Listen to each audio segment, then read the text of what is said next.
The heat is sticking around for the rest of the week, and a lot of you will probably be outdoors for the 4th of July celebrations. We will. Absolutely. For many people, those celebrations include alcohol, which could also be more dangerous than you think when it's hot outside. Our 9 News medical expert, Dr. Payal Kohli, is joining us this morning. Thanks for coming in. Good morning, guys. So why is drinking when it's hot out especially dangerous? Yeah, it's very interesting. They actually sort of team up to cause bad things to happen to our body. So if you think about what alcohol does, it's a diuretic, which means it makes you urinate more, which means it dehydrates you more.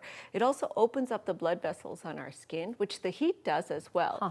So it not only gives off kind of more fluid, but it can also drop our blood pressure to dangerously low levels. So I always tell my patients, if you're going to drink on 4th of July, which many of us enjoy a beer or a glass of wine, make sure that you're doing it wisely, which means you're drinking small amounts interrupted with water. So you don't want to just hold an alcoholic beverage. You want to kind of have one in each hand, water and alcohol together. And then you're interrupting it with meals, and try to drink in the shade rather than in the sun if you're spending time outside, because it helps your body sort of overheat less.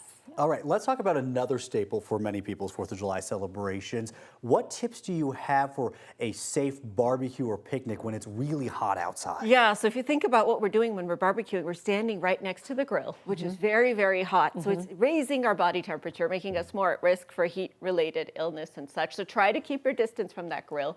Try to use food thermometers, because we don't have a great sense or gauge of how well cooked the meat is, especially when it's hot outside. You want to make sure that internal temperature gets hot. If there's anything that could spoil and you have a food sitting outside, make sure you keep it in ice packs and such. And again, if you're going to be outside, make sure you're using that sunscreen. Make sure you're not eating too much protein heavy food at that barbecue. Oh. Because when it's hot out and you're eating big pieces of meat and they're protein heavy. I know. She might as well have said, Jordan, make sure you're not doing this. So you want to eat fruit, you want to eat hydrating types of things, cooling types of foods, rather than heating foods that are hot and that are hard to digest. It's not the same thing as with the alcohol. I can't have a burger in one hand and a watermelon in the other. Oh, how about a glass of water and a nice fruit bowl? Oh, fair. I was thinking hamburger, hot dog, and ribs, but it's all right. meat, and more Thank meat. you for trying. You know what I'm saying.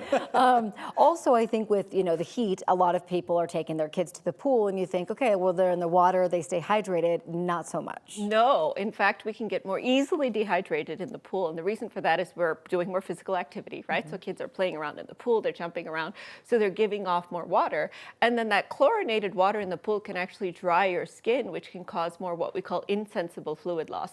You're losing more water through the skin, you're also losing more water by breathing it off, and then when we're having fun in the pool, we don't think about drinking our water. Right. So especially kids, we don't take water breaks, we don't take bathroom breaks, we just sort of keep playing in the pool. So make sure you keep an eye on your kids from that. What other advice do you have? Like, if you're outside or maybe you're even inside, you don't have AC, what are like some easy ways to stay cool? Yeah, so I say cool from the inside and cool from the outside. So from the inside, drinking cold beverages. And drinking beverages, not just water, but with electrolytes, because when you're sweating off salt as well as water. And what's an example of that? Yeah, so coconut water would be a great beverage. Gatorade, but that can have some sugar or some salt in it sometimes, so be careful to read that label if you're going to do that.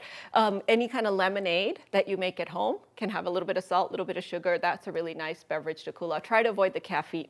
So a lot of people like iced tea, but it has that caffeine and it has that diuretic effect as well. And then cooling from the outside. So I like to spritz myself with a little water when I'm outside, or if you're really, really hot, you can actually wet your hair, because we lose a lot of heat through our head. So if we wet our hair, it helps to evaporate and kind of helps cool us down very quickly, our forehead and our head. It's great advice, because it's going to be a hot one. Dr. Kohli, thank you so much. And don't forget, you can find all of Dr. Kohli's appearances at 9news.com/Dr. Kohli.